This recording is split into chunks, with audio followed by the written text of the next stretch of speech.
quick recap. We started this series of financial program with a big overview of things that we could use as tools to improve our financial well-being.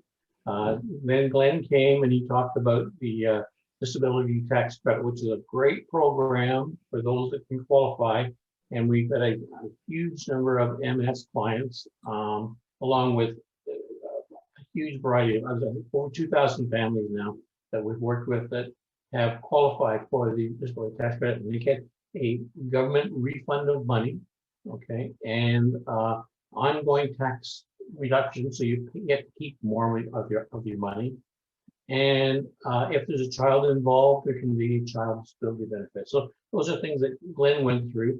And once qualified for that, if you're under a certain age, you can qualify for an RDSP, Registered Disability Savings Plan. And what that does, you have to look upon that as being a personal pension plan. The government contributes very largely to it, and it's an excellent program. All of those things can be addressed in more detail if somebody wants to talk to us, and the best way to do that is to contact Nicole. You'll see her contact information at the end of the presentation. So that was the creating wealth sort of viewpoint of things. There was the specialty programs with the tax credit, the RDSPs by Glenn. Today we're going to take a look at, we're going to change the focus a little bit, and we're going to look at things that can affect your financial well-being from a negative standpoint, but because there's a risk involved in either acting or not acting in those particular areas. So this is financial risk management, and all right,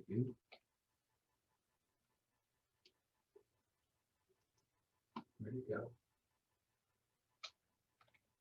There. Okay, so like we talked about before, in our particular case, we've got a program we call a FAD program, or Families Affected by Disability, and it's Glenn, myself, and Nicole that do most of the work with the clients.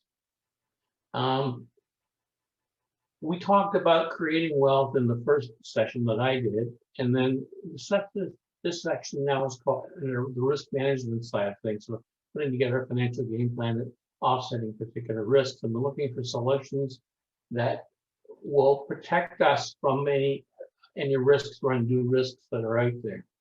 So obviously surrounding yourself with people that can add value and can give you guidance is an effective tool. Not doing it can be somewhat of a risk, because you need somebody with expertise in certain areas to give you some guidance. So in our particular case, we have a team of people. Each of us has our own areas of expertise.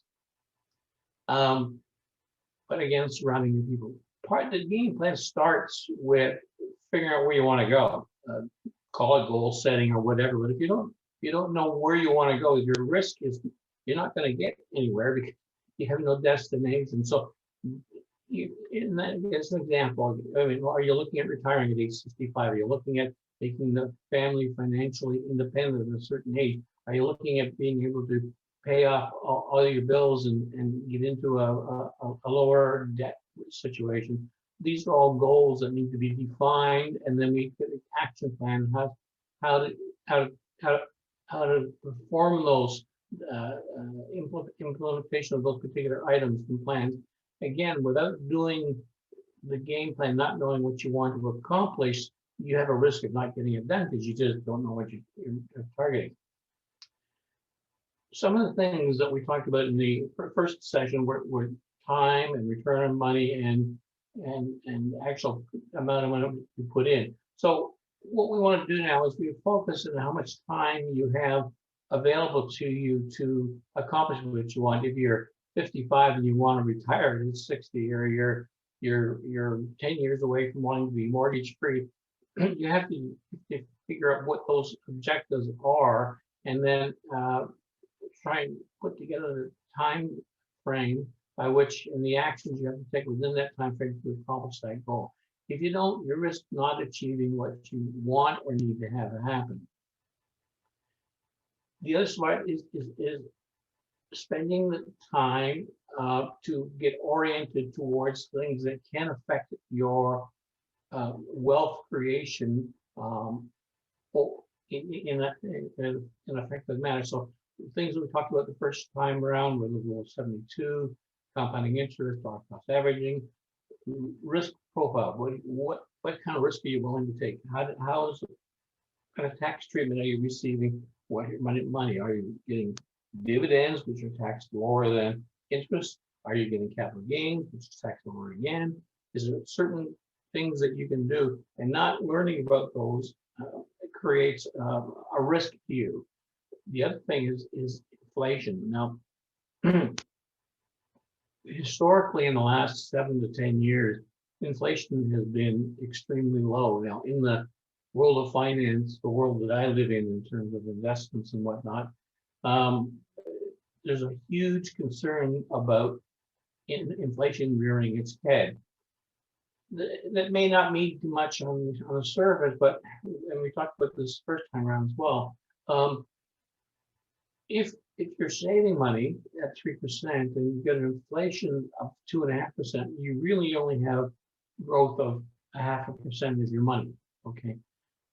The other point is that 3% is taxed.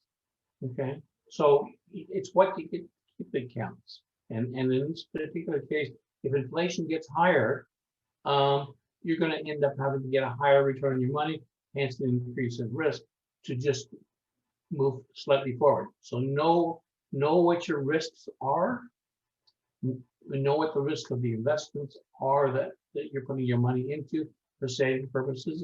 The GIC is different than a mutual fund, stocks, bonds, they're all different in terms of risk. So one of the things that we do with the clients is we help them define what's called their risk profile.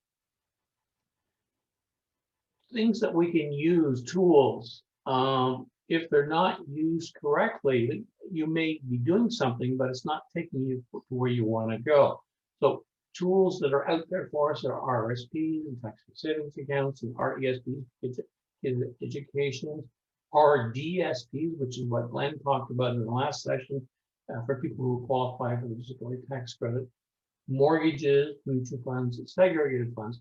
All those things have their place, and all can be good investments, but are they the correct investment for you? So not selecting the investment that you need for your particular situation can be a risk. Okay, you may be spending undue time. To give you an example, there is a thing called an investment fund. So the advantage with an investment fund is there may be, in this chart, you see the divisions here in different categories.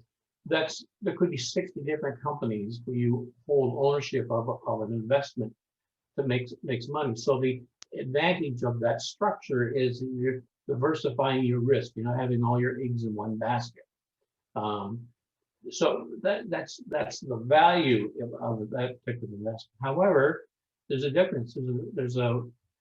There's two types of investment funds. One's called a mutual fund. One's called a segregated fund. Two different industries. Both have the same type of value to the client in terms of diversification. However, if you are, give you an idea, if you're on ODSP or you have a family member in ODSP, and you have an inheritance or you have a savings that's over a certain dollar amount, ODSP limits that.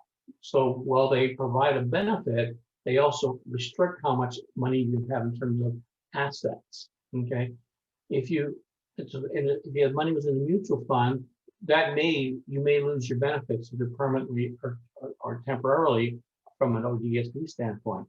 However, if you put the money into a segregated fund, you could have up to $100,000 sitting there. That's what's called an exempt asset, completely legit, and it's spelled out in the directives from ODSP, and it allows people to have an asset in their name and still not lose the benefit of the ODSP. The other thing is with a segregated fund versus a mutual fund, Uh, Mutual funds, when someone passes away, the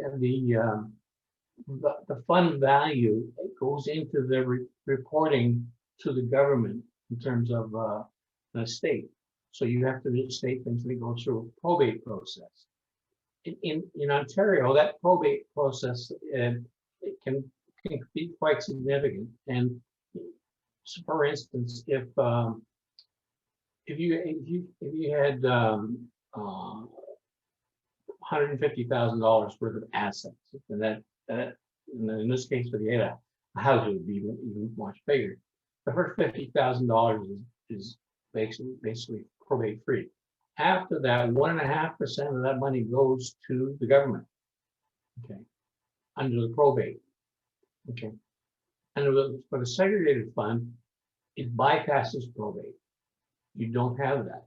So we're doing a lot of work with clients who are recipients of an inheritance, and they're on a government assistance program like ODSP, and we put the money into the segregated fund. It bypasses, gives them as an exempt investment, and it bypasses probate. Not doing that, you risk losing the money. Okay, losing a percentage of the money, and we went just Nicole did one just the other week for a client, and the savings was $6,000 to the estate. Okay, so it's not something to be taken lightly. Exemptions. Okay, the other thing that you can do with it, I'm using this as an example of selecting an investment that works best for you. The other thing is on a segregated fund, it is what's called creditor proof. Now, if, for instance, and it doesn't mean that you had to go bankrupt, or even my family as an example. My parents were in an automobile accident, and my dad passed away at the time. But had my mom been charged as being the cause of that accident, then the people on the other side would have rights to sue her for any assets that she had. So everything that she had in terms of RSPs, the pensions, or her house, or anything, was all at risk. So that was a creditor issue. So it's subject creditors, meaning people, lawsuits, or people who she owed money to, would have been able to have claims before she got to have her own money. Okay, so having a segregated fund gives you creditor proofing, and then the same is true with that with bankruptcy purposes. The other thing, another example, is a tax-free savings account. Tax-free savings accounts are designed to be a tax-free benefit. Okay, so if you fast forward life a little bit and you have not used money in a tax-free savings account, when you need to draw money for, say, in the instance example for retirement, to live off of your money, what happens is, if you need $1 in your hand, that's not a tax-free savings account, say it's an RSP, you take $1 plus 30% tax money out of your assets, your savings, okay, to end up with $1 in your hand. In the case of a tax-free savings account, if you need $1, you only take $1.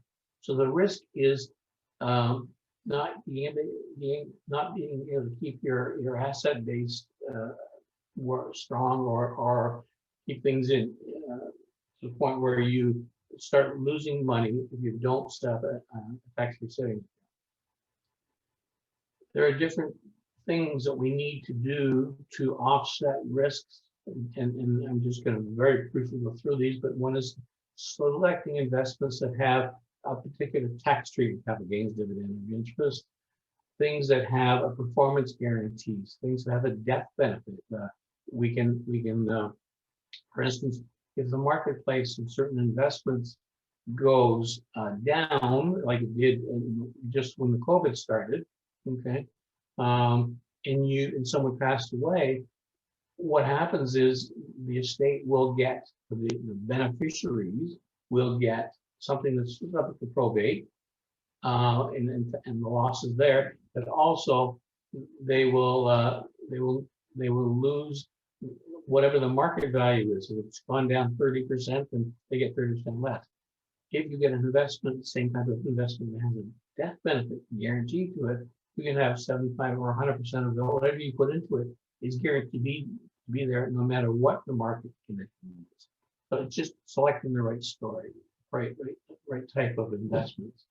You can name beneficiaries as opposed to just making the estate subject to all these probate and costs and whatnot. You can give it to particular people. That also allows you to direct money to the people that you want to go to. So, for instance, if there's a child and the child, two children, one is very good with money, one is very bad with money. So you can set it up so that they can be an income settlement option, so that the one who's really bad with money doesn't get a lump sum of money. They get a systematic monthly amount of allowance, if you will. The other person who's very good with money can turn it into something better for themselves. They can get a lump sum. You can select that type of thing. The other thing about setting up certain types of investments that you can establish the privacy factor. So not everybody needs to know what everybody else gets. Okay, if that's important to you, that one person gets more than another or gets less than the other, then that can be accomplished by structuring your investments properly. Looking at how to tax shelter or tax defer, so you get to keep more. That's the bottom line. All of these selections of investments are designed to enhance the value of your savings. Remember, of course, the bottom line is it's what you get to keep that counts. Giving direction to what you're wanting to accomplish in terms of your estate or someone's estate, and that is you set up a will and a power of attorney.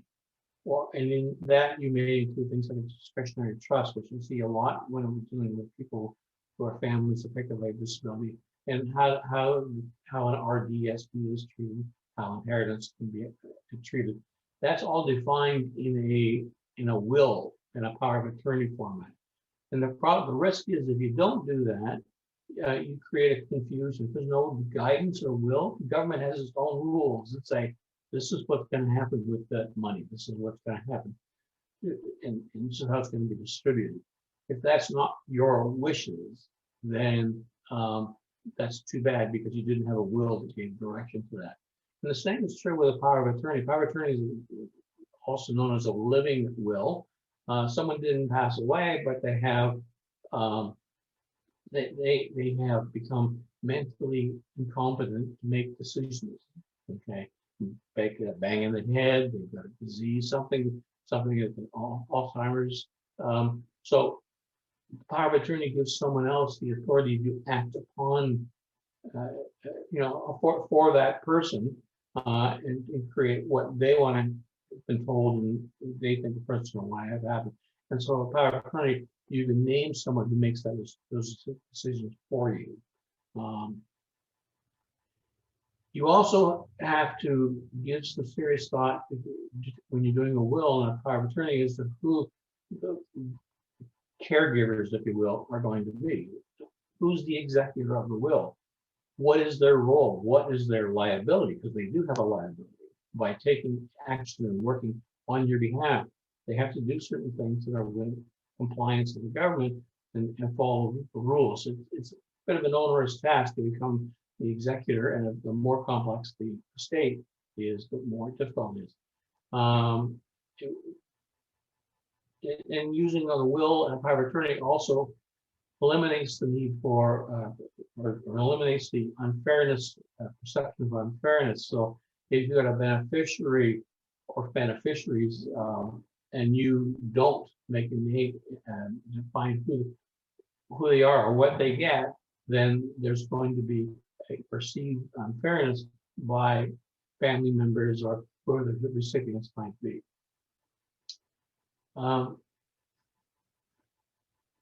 So you need to ask yourself, what does the product that I'm utilizing of all the products throughout the health need to do for you? Do they need to create a personal pension plan for an individual with RDSP, with disabilities, for example, an RDSP that Glenn talked about? Okay. Do you need to, or can you qualify for a disability tax credit? That not only gives money back in terms of cash money from the government for the years a person has not made the claim, but also gives a reduction in taxes owed in years going forward. And in doing so, you get to keep more. If there's a child involved, like I said a few minutes ago, then the child can be a child disability benefit, and that's under the age of 18. And what they can do is you can get a monthly compensation for looking after the needs of that particular child. So things like does the product you select need to offset the expense of your final expenses, or reduce debt, or pay off estate tax liabilities? Does it need to create an income for surviving families? Does it need to fund a child's or grandchild's education?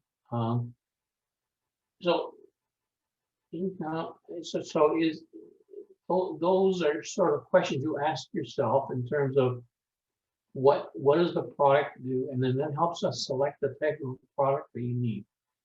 One such product is insurances, and you notice I've used the word plural because there's not just one type of insurance. There is life insurance, which has all kinds of different whole life and term and different features depending on what your need is.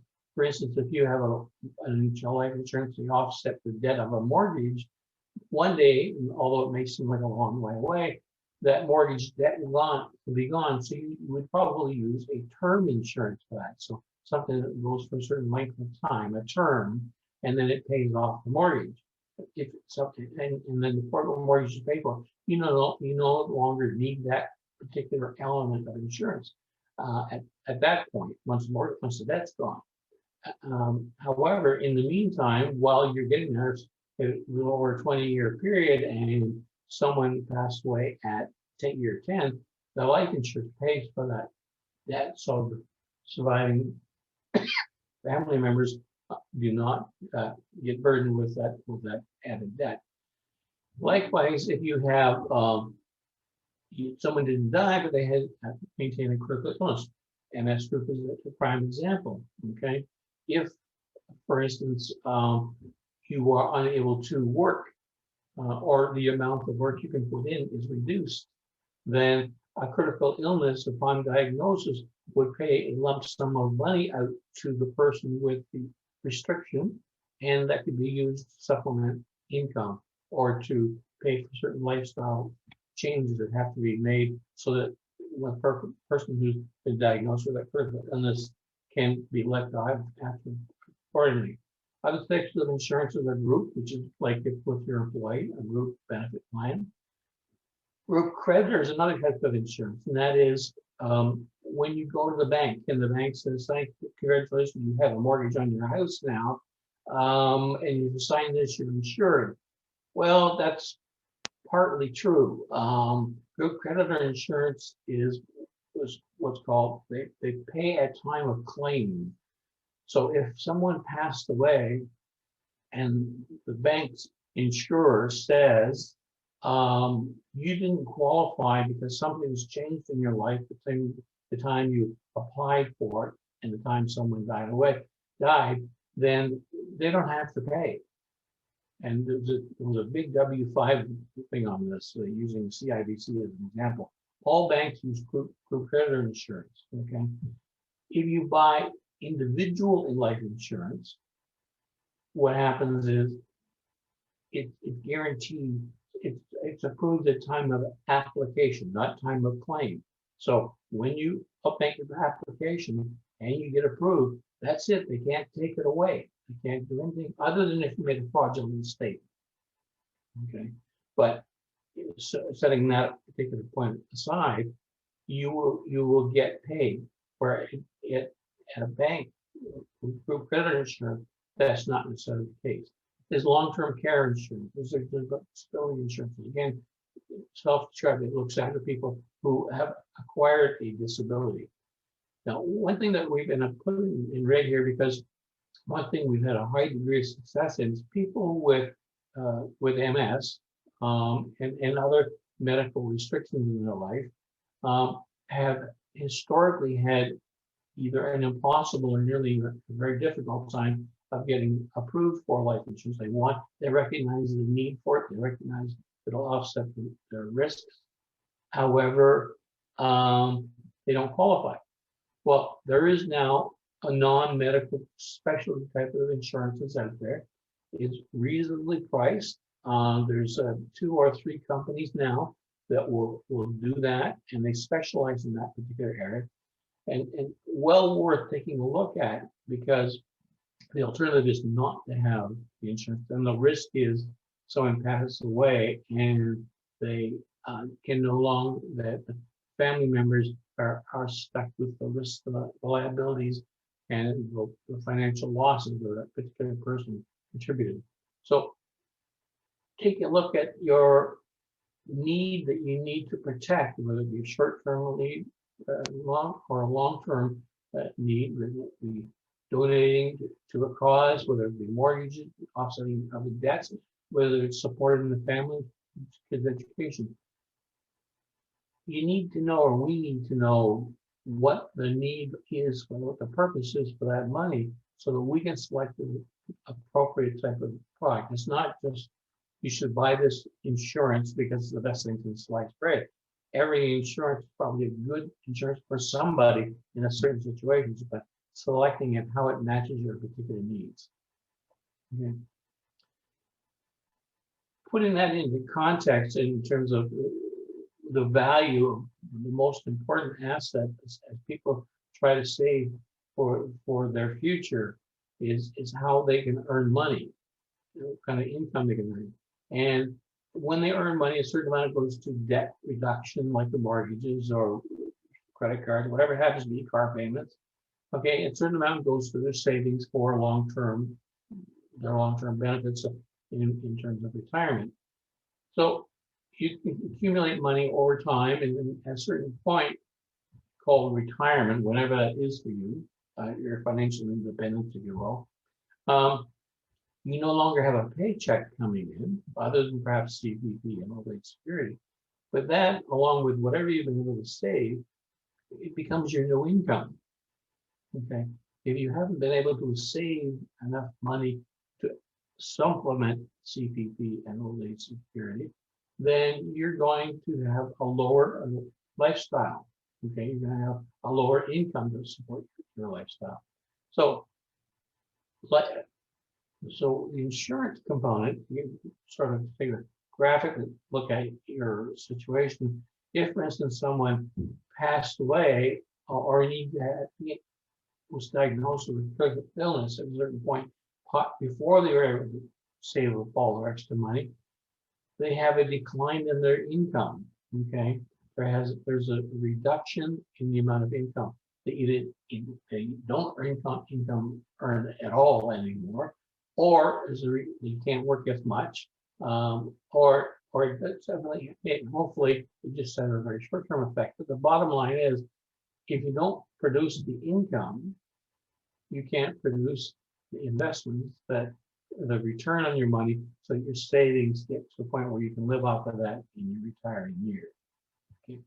So you use an insurance product to offset that risk, because if someone passes away or someone becomes ill, there's a financial influx of money to help support the individual or the individual's family. Okay.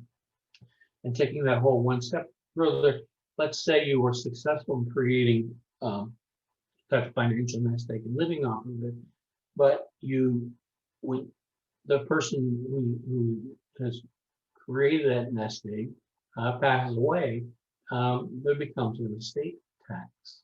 Okay.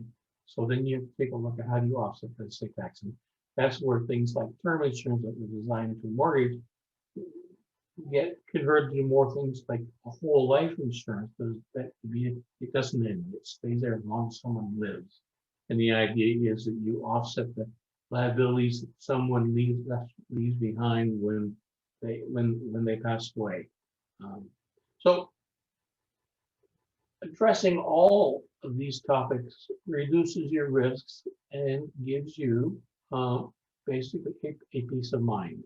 And that's the idea here is just to take a look not only at how you can accumulate savings to create a financial nest egg for yourself and family, but also how you can offset the risks associated with life and all the things that can happen along the way.